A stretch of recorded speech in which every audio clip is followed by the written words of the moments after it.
And so maybe the heart of this whole thing is if we're serious about teachers being models of lifelong learning, right? Yeah. We talk a lot about lifelong learning for our students, but for us too, that means we're going to keep developing. And developing means sometimes we're going to let go of things we used to think, and sometimes it means we're going to recommit ourselves to things we've really now said, this is how I think it is. Welcome to Hallway Conversations. We're a trio of educators who have plenty of questions about teaching and learning and school culture, and we believe in the value of collaboration and reflection as we seek to keep growing as teachers. So this podcast is our place for thinking out loud together about issues in education and why they might matter to Christian educators. Welcome to the conversation. Hello everyone, welcome to Hallway Conversations. My name's Matt Beamers. I'm Abby DeGroat. And I'm Dave Mulder. As always, we want to thank you for allowing the three of us to be here with you, and we want to thank you for joining us in the hallway. Each week, one of us brings a question or a topic that we try to think creatively around in the context of Christian education and teaching Christianly. We are good friends who love each other and love engaging each other in conversation about our practice. And our deep hope is that you are enriched and encouraged in your own work, and maybe even in your everyday walking around life. Well, we have a long list of topics we want to talk about. We also want to know what hallway conversations you'd like to hear. So if you have ideas or questions or feedback about this podcast, or simply want to share what conversations you're having with your peers, please email us at hallwayconvospod@gmail.com. That's hallwayconvospod@gmail.com. Today's question comes from our friend Dave, who actually happens to be sitting in this room. Right. So here's the question. Yeah, it's funny you say that. The last few weeks, right, it's been a while. Questions coming over. So I'll ask the question first, and then I want to tell a little bit of the story of why I'm asking the question. Okay, my wondering for you guys today is, what have you changed your mind about? What's something in education you changed your mind? And here's why I asked this question. I used to put a lot of stock in the idea of learning styles, like the idea that different kids learn differently, and you know, some kids are visual learners, and some kids are auditory learners, and some kids are kinesthetic learners, and I spent a lot of time early in my career trying to arrange things in my classroom practice around that, right? Like, but what am I going to do for my visual learners? And I actually, for a couple of years, was giving kids a survey at the beginning of the year to say, let's find out what your learning style is, you know. And the longer I taught, the more I kind of became unsettled by that, because I don't know, there's something about it that just felt kind of weird, felt kind of off. And when I was in grad school, I actually found there's actually basically zero empirical evidence. There's no evidence in the research that says different people learn differently. There's really no such thing as a visual learner. Okay. And which surprised me when I first saw it. And I better link that. So there's actually a pretty good report, and it's from a group that's Science in the Public Interest or something like that. And I'll put it in the show notes, because if you're into that kind of thing, there's some really good research that says here's why it's a myth. And basically what I came to realize when I started reading this research was, okay, let's say you're going to learn how to speak Spanish. How are you going to learn to speak Spanish? You're going to learn it auditorily, right? You're going to learn it, and it doesn't matter if you're an audio learner or a kinesthetic. You're going to learn how to speak Spanish by hearing it spoken. That is the way you learn. How are you going to learn geography? How are you going to learn the geography of Central America? You're going to do that visually, looking at a map. And one of my professors in grad school actually, not mockingly, but jokingly says, so what does it mean? I'm an olfactory learner. I have to learn things by smelling, right? It just starts prompting you to kind of ask those questions. And why this all came to mind for me again, there was a video that I saw shared on Twitter. A couple of my friends, disparate friends who don't know each other, shared the same video. So then I watched it and wow, that's really interesting. And it was at that same topic, right? This idea of learning styles is a myth. And we need to stop perpetuating it, right? The evidence doesn't back this up. We shouldn't talk about kids having different styles of learning. Now, all that said, multimodal teaching is still a promising practice. I was going to say, it's not that you can't use multiple methods to present the same information. Right. And in fact, we should, because it is going to help people remember things better if they can connect with these same... Because there's all kinds of research also about dual coding and dual processing and mixing the written word with pictures or images or colors. And so much of it then is matching your methods to the learning target and saying, how am I going to ensure students are going to remember this? Well, if you're teaching visual information, you should probably use visuals. If you're teaching auditory information, you should use auditory. If you're learning how to change a tire of the car, can you watch a video about it, or do you have to go change the tire? You're going to remember it a lot better if you actually do the work of changing the tire, but I'm still going to go watch the video on YouTube first as a reminder, right? Like that. So, multimodal teaching is still promising practice. I want to be clear about that too. But I'm also going to try to not pass that myth on to my students now. So they're not going to waste time doing a survey of their students, because unless you are visually impaired, you are a visual learner. Unless you're auditorily impaired, you are an auditory learner, right? So I guess maybe that's the frame for this. That's something I've changed my mind about over the 20-odd years I've been teaching. And maybe it's helpful to have a protocol for this. I don't know. So the protocol I like is, I used to think, but now I think. I used to think learning styles were an important thing and that I should try to tailor my teaching to my students' learning styles. And now I think, different kids do have different preferences for things, but I'm not going to overemphasize that. I'm going to ensure strong pedagogy that aligns my methods to the learning targets. Right. I like that. I like the language of multimodal versus learning styles. I think that's really helpful for me personally. So thanks for that. Abby, how about you? There's probably a wide range of things, but what comes to your mind? Man. Like you said, what haven't I changed my mind about? Right? Absolutely. Well, I think that I'm going to talk about one of the themes that kind of runs through my grad work, which I'm still in kind of the thick of, and so is on my mind. So that's what I'm going to talk about. Has been really opening up my eyes to the diversity of learning experiences for people across the country, and also the diversity that's necessary, I think, in our own classrooms, as far as experiences that we portray or expose kids to, along race, socioeconomic, cultural, all kinds of different levels. Because I tend to have taught, obviously, in a place that was very homogeneous, right? So in Northwest Iowa, my students were diverse in many ways, but they were also all came from very similar homes. Sure, yeah. Had very similar backgrounds. And so I used to think that I didn't really need to know that much or put much stock in diversity because the students I taught were not diverse. I wasn't teaching in a place where I had a variety of cultures. I wasn't like everyone. It was a Christian school. They were all came from the same religious background. Some socioeconomic diversity, but not a lot. And so I used to think that really wasn't important in my practice because it wasn't something I dealt with. And now I believe that every single teacher, no matter their student makeup, needs to be equipped to present to their students a wide variety of stories and experiences of people who are very different from them. Were there particular, I'm probing here, are there particular things that in your grad work that kind of started shifting that thinking? Well, right away, readings, right? So I realized that my particular school experience was very different from what a lot of students in this country experience, right? For quality, teacher turnover, resources available. It was exceptional on many levels. And also just the experiences of people who are very different from me that I learned with.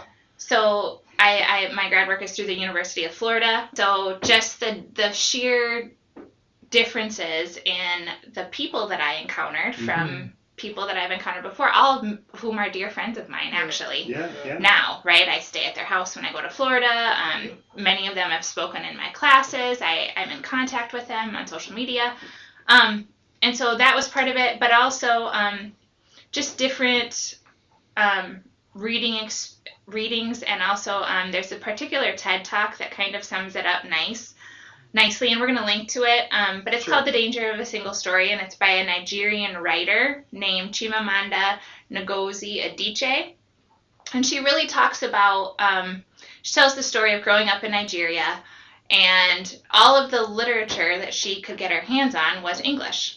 So she's a black woman, and everything she read was of children with blonde hair and blue eyes, drinking tea and eating cookies. And so when she started writing, she thought that all of the children in her books had to be the same instead of writing out of her own experience. And she kind of extrapolates that into different stories of her own life, and the danger it is when we're only presented one way of seeing things and how that limits us in our perspective.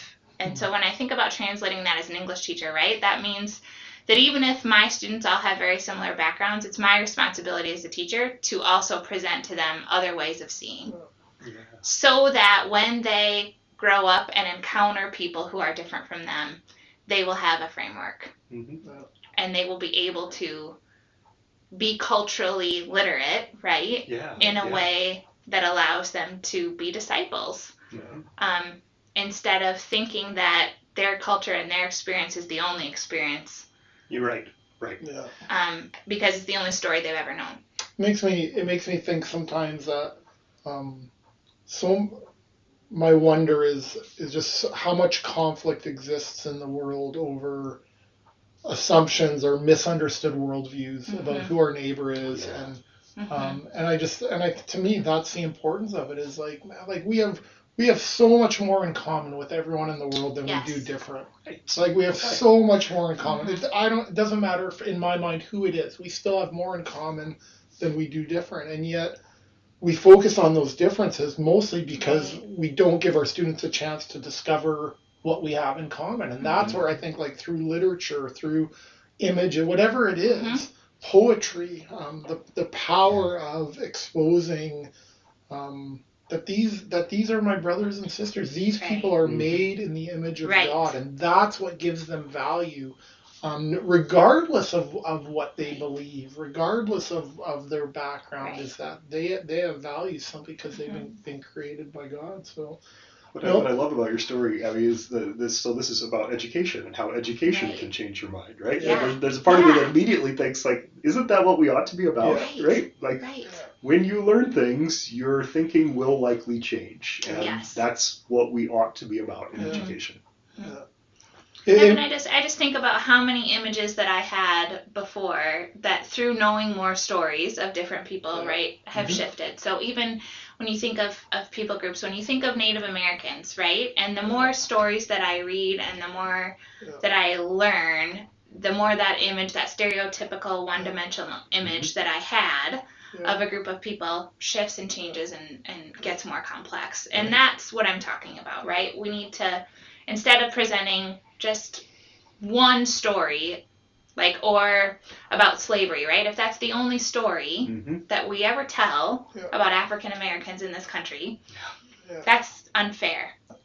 How about you, Matt? I changed your mind about No, I mean, I joked earlier about, like, what haven't I changed in my mind? In fact, I wrote the question down, what have I? But what haven't I changed my mind about, right? It's like, because I feel like in some ways that list is smaller. But I one of the things that really came to my mind as you were telling your story, Dave, if I think about, like, when I started teaching years ago in Montana, one of the things that I sort of laugh about now is that I thought my classroom was the most important class in the school. Oh yeah. Like well, it was. And it was, right? But then I really, like, I was protective of, like, like, for sure, math and science, those are, but Matt, like, what we do here really, like, that matters, but this really matters. And almost being, like, taken aback that students didn't see it the same way I did. So I think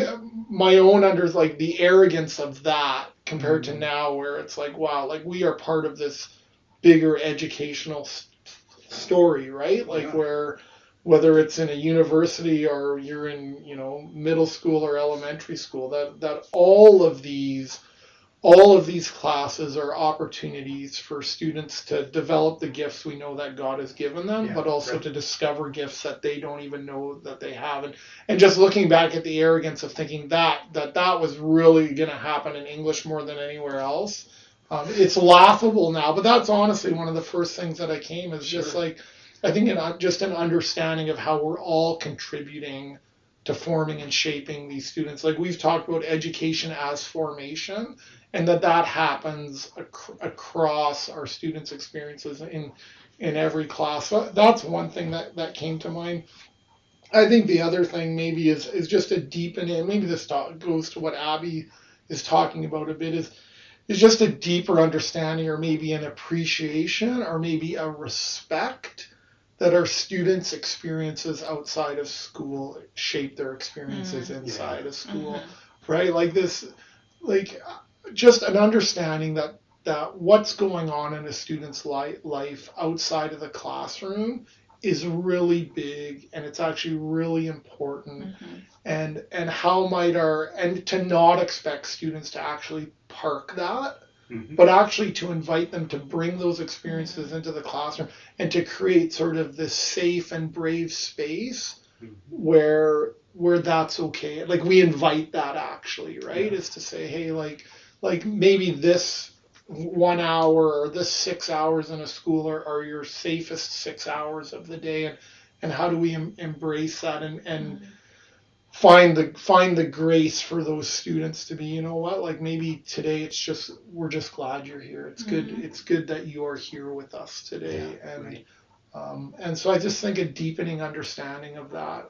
I've just seen so many students whose experience, they have gone through very hard things, and you just want school to be a place where they're with friends, and I don't think I totally understood that, and I still think I'm deepening my understanding of that, and maybe that has also just come with how my experiences have shaped me, right? Like I know what the hard things and the good things in my life, how that impacts me. So then now make yourself a 6 or 8 or 10-year-old, 15-year-old student who you're still learning. You're trying to figure all of that out without that life experience. How much more so? So that would be the second thing. And then the last thing, I think we don't have to talk too much about it. I just think this idea of like, what do we mean when we use the word rigor, right? Like when I was a rigorous teacher because I gave lots of meaningless and useless homework. Like I realize that now, right? It was around. I used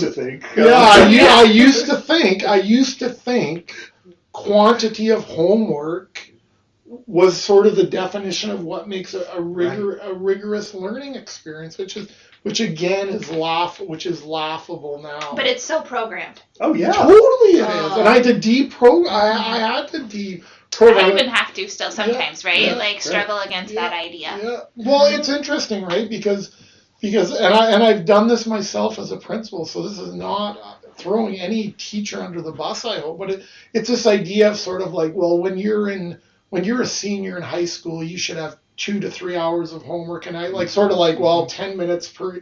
Well, let's not talk about like 2 to 3 hours of homework. How much meaningful homework are we giving, right? And so for me, that it is programmed, and there was sort of like this expectation from. I would feel that as administration, and I would put that expectation as an administrator, right? You'd get suspicious if there wasn't homework, right? And what's going on in that classroom? And well, maybe good learning is what's going on. And so I just think about that word rigor and homework and busy work, and so those are just. I mean, like I said, you could just take the last so many years, and I think if I think about it when I started to now, and I think so much has changed. And I hope, and honestly, I hope for all of us that in 10 years or 1 year or 5 years, we could have the same discussion, right? Like it should always be changing, I think. That's sort of the point. I want to lean into that just a little bit, though, right? Because I think there are a lot of things that we should ask questions about and we should change our mind about, right? And the things we're talking about, we're thinking about pedagogy, we're thinking about students' needs and cultural demands, and maybe even our philosophy of education starts to shift over time. But I wonder about that. Are there things that we should never change our mind about as teachers? And I don't have a good answer for that question. But I know there's some things I've become more sure of Right. as I've taught too. Yeah. Or my understanding has changed or deepened about. Right. And I think that's part of the process too, Mhm. right? Like changing my mind doesn't mean, well, I used to think, but now I think this is, I used to think, and now I really think. Right. Yeah. Like Right. that, sometimes that's the way it Right. So, for actually plays out. example, you know, we talk a lot in Ed Psych about our students as image bearers, and that's a very foundational element to teaching Christianly. I'm right? not going to let go of that one. No, never. Yeah. But also, I don't think I really knew what that meant when I was 23. Right. Right? Yeah. And so my pedagogy, well, I believed that and said I believed that and did believe that, my pedagogy did not always reflect that belief, right? So I have learned over the years how that belief plays itself out in my teaching Right. much more deeply than I understood when I was a beginning teacher. Mm-hmm. So I like that. Like I used to think, and now I really think, Yeah. because I understand more deeply. Yeah. And so maybe the heart of this whole thing is if we're serious about teachers being models of lifelong learning, right? Yeah. We talk a lot about lifelong learning for our students, Yeah. but for us too, that means we're going to keep developing. And developing means sometimes we're going to let go of things we used to think, and sometimes it means we're going to recommit ourselves to things we've really now said, this is how I think it is. Yeah. I mean, that's a good point, because I don't, if there is like a first or second or third year teacher here, I don't, my worry then in listening to that, and I think that's super helpful, Dave, is that I don't want them to get the message, well, you just wait in 20 years, you're gonna look back at what you're doing, and Now I got it all figured out. Totally, right? Like that there are things that you're doing in your first, second, third year that are good things. And you will keep doing And them. you will keep doing, and you should keep doing that. And I think that's important actually to say too, right? Is to say, and I think just like we talked about, is like that was my experience for me. Yep. Right? I was pretty immature when I started teaching. I had a lot of room for growth. I look at some of the students I even interact with here in my classes like, oh my word, they're so much further ahead than where I was when I was 21 or 22 years old. So it's not like, oh, like, hey, you don't know anything and now you're going to figure it all out in 20 years. That's why I like the language Do you feel like as a profession, everyone kind of keeps moving forward a bit as well, right? So maybe we know more collectively that we pass on to our students at undergrad level that just wasn't available 20 years ago. Right. For example, learning styles. I would definitely agree with that, right? Like and that's not, again, to critique my undergrad program, right? Like I've had a great education, but I do feel like people are able to start out better than I was able to because we know more. And I hope in 20 years that's true when we're long gone from this place. For sure. That maybe some of the students we're teaching out here are going to be sitting in our offices having this conversation saying, well, that Beamers guy or that Mulder, like that was great, but now we know so much more. And that should be true. We should hope for that, actually, right? That's right. Because we keep learning. We do keep learning. No, that's helpful, I think, to end with that idea of hey, I used to think, but now I know, but I used to think, but now I'm actually deepening even my understanding. No, thanks for that. Folks, we know that your time is valuable, and we want to thank you for joining us today for another hallway conversation. And whether it is this day, this week, this month, or the upcoming school year, we do hope that the Lord gives you what you stand in need of. We want to thank you for the good, God-delighting work that you're doing in your schools and your communities. And as you go into this week, may the Lord bless you and keep you. May the Lord make his face shine upon you and be gracious to you. May the Lord turn his face towards you and give you peace, and give you peace. Amen. Have a good week, everyone. Thank you. This podcast was quite literally dreamed up during one of our actual hallway conversations. Our music is by Ethan Mulder. Hallway Conversations is an independent podcast created and produced by Matt Beamers, Abby DeGroat, and Dave Mulder. Thanks for listening.